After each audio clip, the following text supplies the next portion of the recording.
জনাব মুহাম্মদুর রাসূলুল্লাহ সাল্লাল্লাহু আলাইহি ওয়াসাল্লাম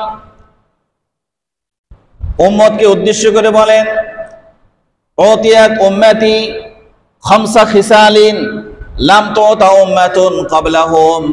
আল্লাহ রাব্বুল আলামিন আমার এই উম্মতের জন্য রমজান মাসকে কেন্দ্র করে এমন 5টি জিনিস উপহার দিয়েছেন, লাম তুতাহুন্না উম্মাতুন ক্বাবলাহুম, যা অতীতে কোনো নবী এবং উম্মতকে দেওয়া হয় নাই।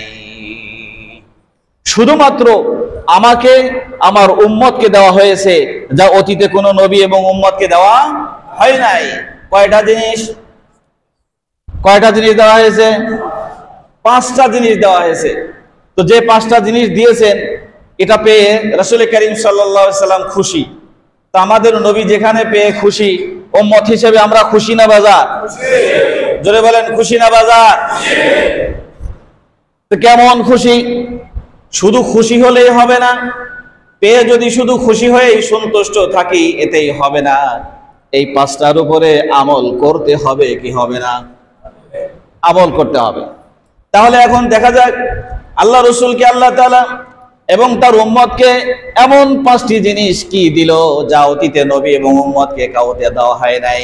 হাদিস খানা বর্ণনা করেছেন হযরত আবু হুরায়রা রাদিয়াল্লাহু তাআলা আনহু। আবু হুরায়রা রাদিয়াল্লাহু তাআলা আনহু বলেন, খুলুফু ফামিস সাইমি আতিয়াবু ইনদাল্লাহি মির রিহিল মিস্ক। 5টার মধ্যে 1 নাম্বার হলো আল্লাহ তাআলার নিকটে রমজান মাসে রোজাদারের মুখের দুর্গন্ধ মিশক আম্বারের চেয়েও সুগন্ধিময়।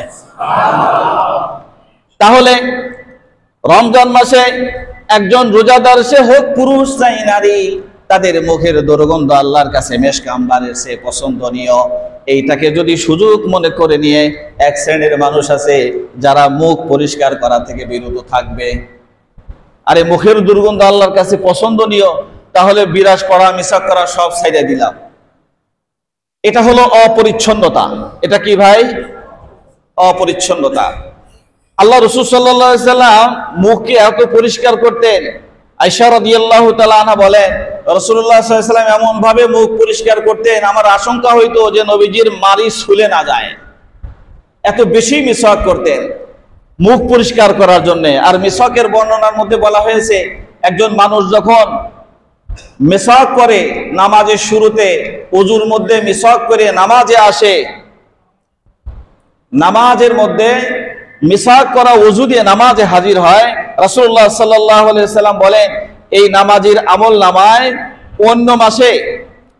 অন্য মাসে মিসওয়াক ওয়ালা ওযু দিয়ে নামাজ পড়লে 70 গুণ ফজিলত বেশি রাখে। সুবহানাল্লাহ। আর এই মাসে ওটারে 70 দিয়ে গুণ দিলে কত হবে? 70 দিয়ে গুণ দিলে কত হয়?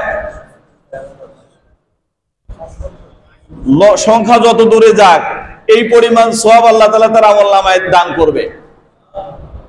হাদিসের মধ্যে আছে, আফজালু রাকাতাইনি বিগাইরি সাওয়াকিন, 2 রাকাত নামাজ, মিসওয়াকালা নামাজ অন্য সময়, অন্য মাসে, অন্য যে কোনো সময় 70 রাকাত নামাজের চেয়ে বেশি মর্যাদাবান মিসওয়াক দিয়ে ওযু করে যে নামাজে আসা হয়। তাহলে রমজানুল মুবারকে আল্লাহ তাআলা যে বিশেষ 5টি জিনিস সেই উম্মত এবং নবীকে দান করেছেন, তার 1 নাম্বার হলো মুখের দুর্গন্ধ আল্লাহর কাছে মিশক আম্বারের চেয়েও পছন্দনীয়। এই দুর্গন্ধটা কোথা থেকে আসে? এই দুর্গন্ধ হলো একজন মানুষ যখন আল্লাহর হুকুম পালন করতে গিয়ে সারাদিন অনাহারে থাকে, অনাহারে থাকার কারণে পাকস্থলীর ভিতর থেকে এক ধরনের গ্যাস বের হয়, ক্ষুধার্ত থাকার কারণে, পাকস্থলী খালি হয়ে যাওয়ার কারণে এইখান থেকে যে গন্ধটা বের হয়, এইটা আল্লাহর কাছে পছন্দনীয়। তার মানে এমন নয় যে আল্লাহর কাছে মুখের দুর্গন্ধ, রোজাদারের মুখের দুর্গন্ধ মিশক আম্বারের চেয়ে পছন্দনীয়, আজ থেকে বিরাস করা মিসওয়াক করা ছেড়ে দিলাম, এমন না। এটা হলো অপরিচ্ছন্নতা। তাহলে মিসওয়াক এবং বিরাস, মিসওয়াক 24 ঘন্টা রোজা থেকেও করা যাবে, রোজা না থেকে বাহিরে সন্ধ্যার পর থেকে সেহরি পর্যন্ত, সাহারি পর্যন্ত করা যাবে। আর বিরাস যেটা আছে সেটা রোজা থাকা সেহরি থেকে নিয়ে, সাহারি থেকে নিয়ে ইফতারি পর্যন্ত বিরাস না করাই ভালো। কেন? বিরাসের মধ্যে যে পেস্ট লাগানো হয়, এক একটা পেস্টের মধ্যে এক এক রকমের কেমিক্যাল লাগানো, মিষ্টি মিষ্টি ভাব আসে, অনেক সময় অসতর্কতা বশত গলার ভিতর পর্যন্ত মিষ্টি অনুভব হয়। কথা ঠিক কিনা? এই জন্য রমজান মাসে রোজা থাকা অবস্থায়, শুধু রমজান মাসে না, কেউ যদি নফল রোজা অন্য মাসে রাখে, তার জন্য রোজা অবস্থায় পেস্ট এবং বিরাস ব্যবহার না করা, করলে যে রোজা ভেঙে যাবে এমন না, না করাটাই ভালো।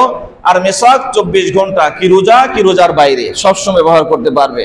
তাহলে 5টার মধ্যে 1 নম্বর হলো রোজাদারের মুখের দুর্গন্ধ আল্লাহর কাছে মিশকে আম্বারের চেয়ে পছন্দনীয়।